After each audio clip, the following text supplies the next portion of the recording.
Welcome to the video. We're on Bike Radar and Specialized Tarmac SL8. I talked about it a few months ago. I said it's coming. It's came pretty quick, and it is big head tube, skinny end for Specialized newest road bike. Now, people, please put in your earphones if you're if you're at proximity to other people who don't want to have any Aussie bogan language. Please put your earphones in. This is going to be a real bike review. All right. You can't trust Bike Radar. You can't trust GCN. You can't trust these YouTubers out there who will just bend over backwards and gape their cheeks for Specialized & Co. Alright, you can't trust them. Actually, sorry, I'll take that back. You can trust their opinion is going to be heavily biased on marketing dollars and influence and free tickets to the Specialized party, Christmas, blah, blah, blah, whatever. I'm on the ban list. It's all good because I'm honest when it comes to these topics. And because I want people to enjoy riding their bike. And I love Specialized product. If you ask me, Harley, how many Specialized do you own? I wouldn't be able to tell you.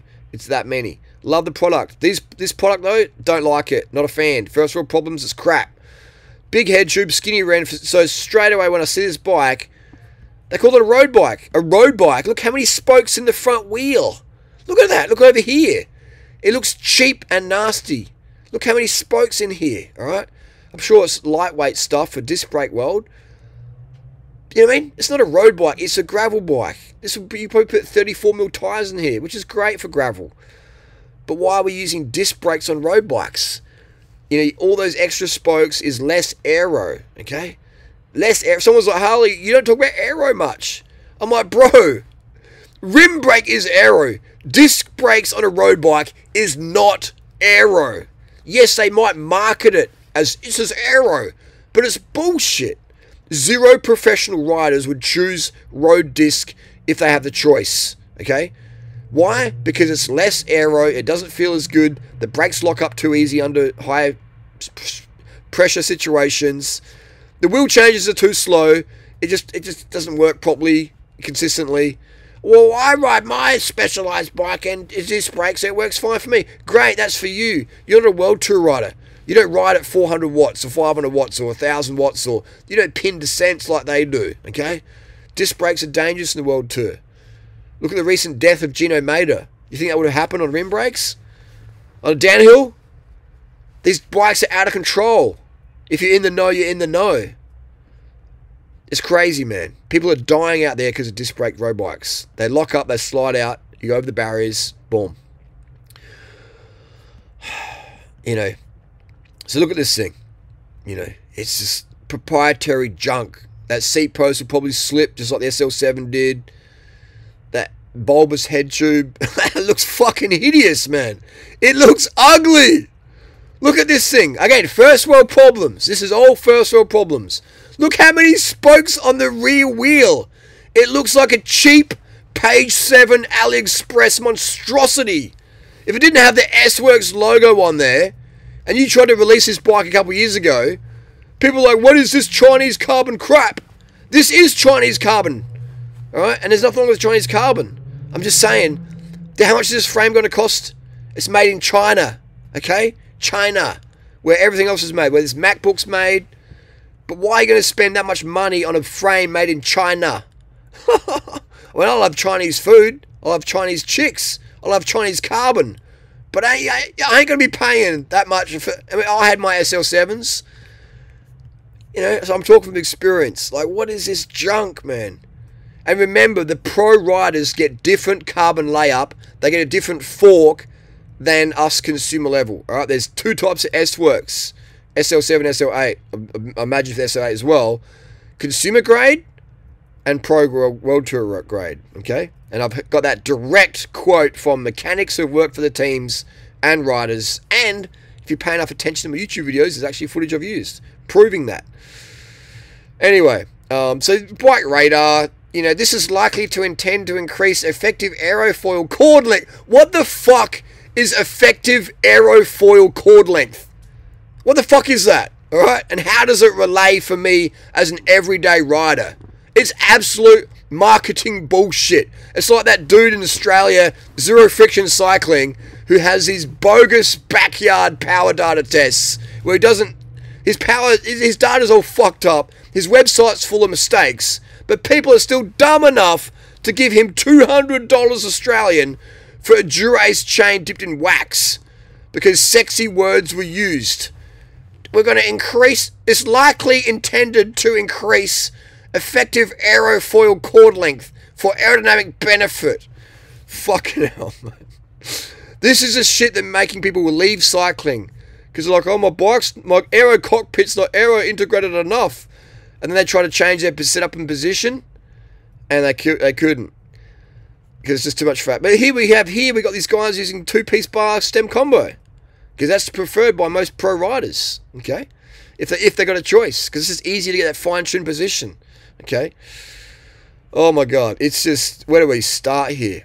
Yeah, where do we start here? Again, it's sort of like, what does a bike designer do? You know what I mean? They're like, they don't ride bikes. You know? The recall. Remember the recall? Remember how I leaked the recall?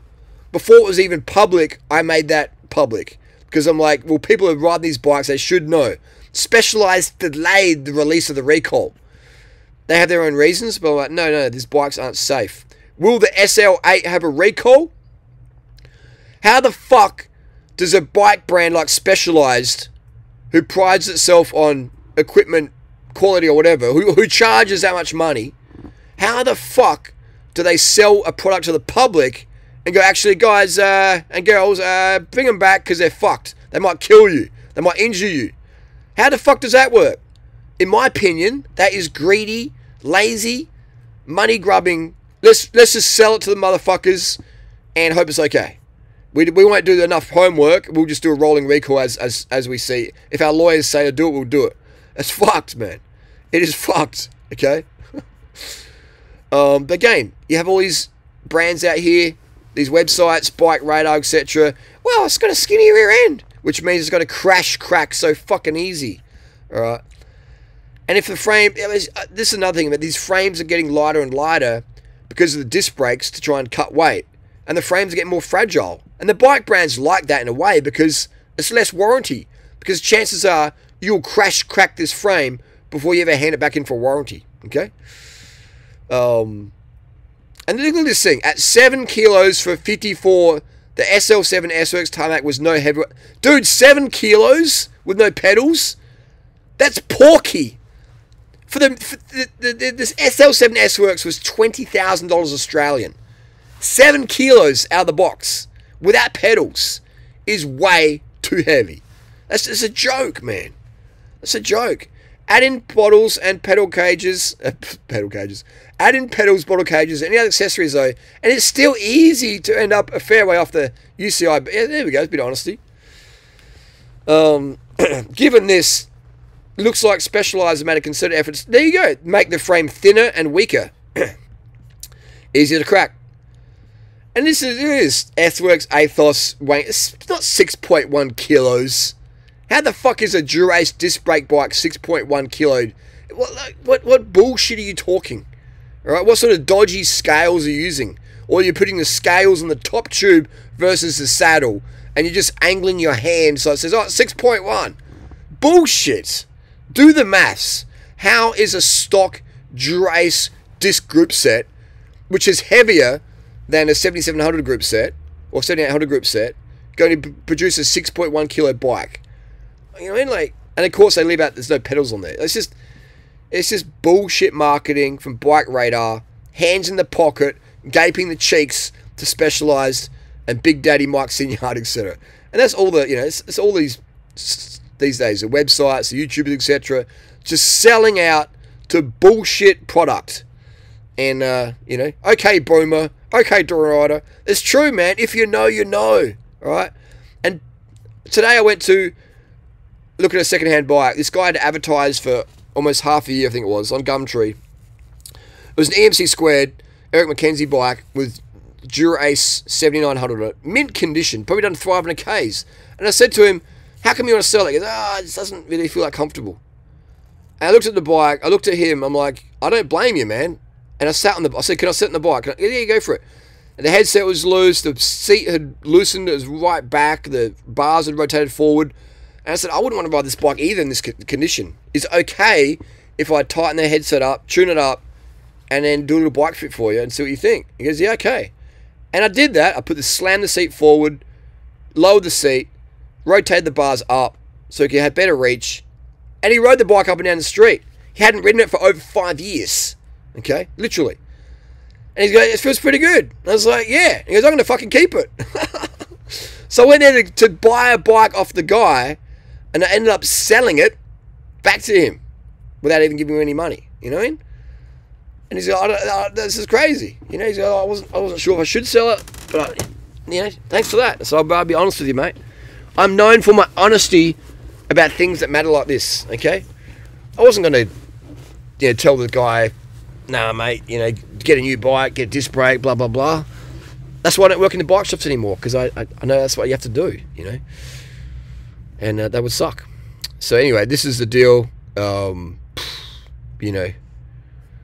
The SL8 tarmac, it's a joke already. It's just going to be overpriced bullshit with bring back the rim brake option. But I'm not going to do that. I'm not going to do that because you can't get people to upgrade if he's producing the same content. It's marketing, man.